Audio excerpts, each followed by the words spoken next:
George Russell has now fallen 68 points behind his 19-year-old Mercedes teammate Kimi Antonelli in the battle for the World Championship, and he risks falling further adrift if he can't solve a big driving style problem. A nightmare Monaco weekend exposed just how much Russell is struggling with this year's Mercedes, and he may have fallen into a trap that ultimately cost Oscar Piastri in his 2025 title fight with Lando Norris. Russell's end result in Monaco was made a lot worse by a baffling Mercedes miscommunication that led to Russell failing to serve a pit lane speeding penalty, leading to a much bigger drive-through penalty that cost him a likely podium. Russell had already lost a big chunk of points due to battery failure while leading in Canada, and the safety car timing cost him victory in the Japanese Grand Prix back in April. It's why Russell says he's struggling to comprehend how on earth this season is panning out in the way that it has. Russell can't believe his bad luck, but Monaco was also the first time he's properly admitted he's just lacking something compared to Antonelli in certain conditions. His working theory is a driving style difference that worked in his favour last year but might be wrecking the F1 title shot he's waited so many seasons to come his way. He talked about something in my driving style that's not helping the car at the moment, but is playing into Antonelli's hands perfectly well, adding that the difference is how we're driving has such an impact on the tyres. So what does he mean? Traditionally, Russell's style is one of high commitment smoothness. He's tended towards the don't brake later, brake less style, braking early, stabilising the car and carrying tremendous speed into the corner.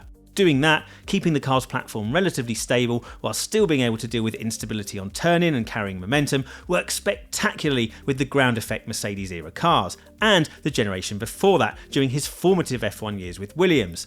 Typically, his focus with setting up the car was ensuring he had the through corner balance he wanted. The initial steering is progressive, loading up the car, sometimes with a secondary movement to refine the entry phase as the speed comes down. After that, the mid-corner usually takes care of itself, as he likes to use the responsiveness of the car to set up the rotation, although if he carries too much speed in, he will often correct mid-corner. When that is working, he carries decent speed through the corner and often carries prodigious exit speed too. Trading off a little mid-corner speed for stronger exits has been part of his evolution during the Mercedes years.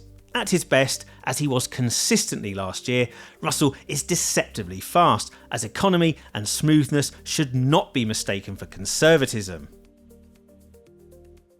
One area where Russell's style might not play to the 2026 cars is that he's sometimes struggled a little on lower grip tracks.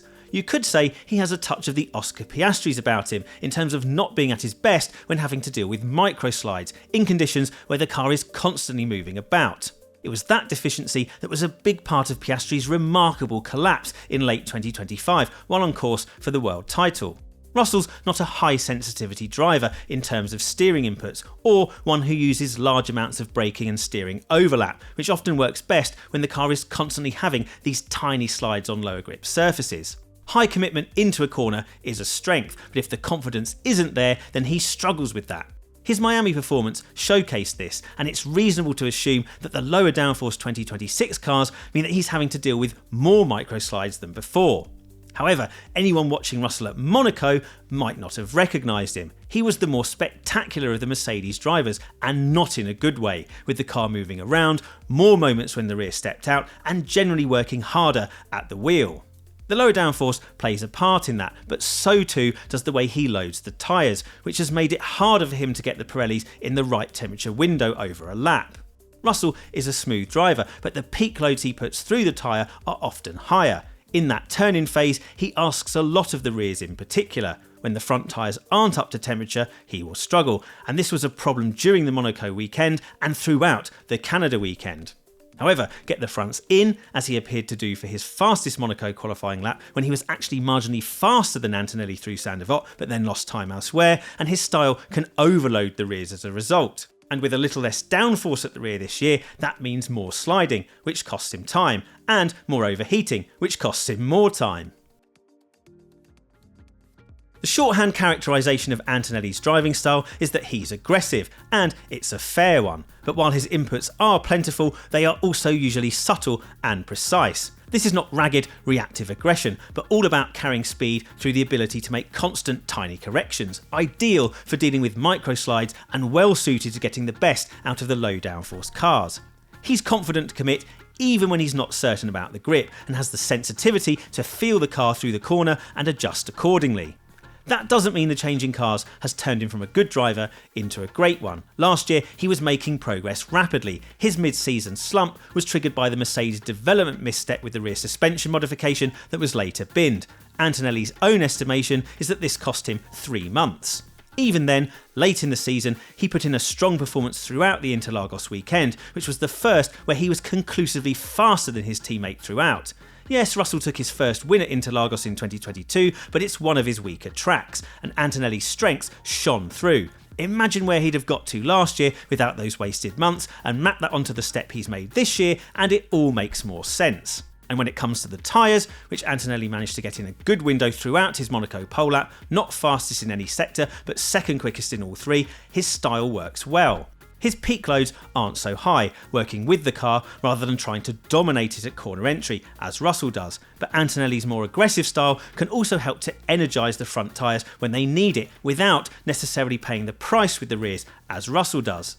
And it's not just us that has clocked this difference between the drivers. Even McLaren team boss Andrea Stella says the difference is quite noticeable. He thinks a driving style like Antonelli's will have made a difference both in Montreal and in Monaco in putting the tyres into the right window. We'll get back to that in just a moment, but first, a word from today's sponsor, Sentry. Sentry helps you find, fix and ship. Faster than you can say, looks good to me. Monitor any application to surface crashes and slowdowns with tools like distributed tracing, logs and session replay.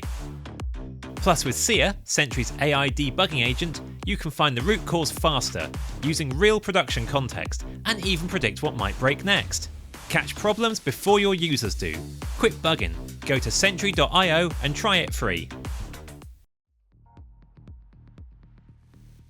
So, does this mean Antonelli has won the battle and Russell is doomed to number 2 status? Not necessarily. Antonelli is a mightily quick driver, and it's very possible he might have a pace ceiling that's higher than that of Russell, but that's not been conclusively proven yet. The change of regulations hasn't made Antonelli a faster driver fundamentally, as there's a confluence of factors that mean he was always going to be stronger this year and a big threat to Russell even if the cars hadn't changed. But it's clear Russell has identified where he's lacking, which is key if he's to have any chance of fighting back. What's critical is that he does not convince himself the prevailing conditions are tipping the scales in Antonelli's favour. He wants to be world champion, and to do that you will need to be adaptable and face up to the challenge of other outstanding drivers. But Russell must also not attempt to rewire himself or exaggerate the challenge. He's been fast in these cars. He even found a way in both qualifying sessions in Montreal to eclipse Antonelli despite his own struggles. Russell must remember his strengths, work to get the car and the tyres in the window he wants, and then, just as he's been consistently throughout his F1 career, he will be extremely quick. It's a case of small changes and chipping away at the weaknesses, and you could argue that the aero-dependent and flowing sweeps of Barcelona are the ideal place to get back to his best, and get his title bid back on track.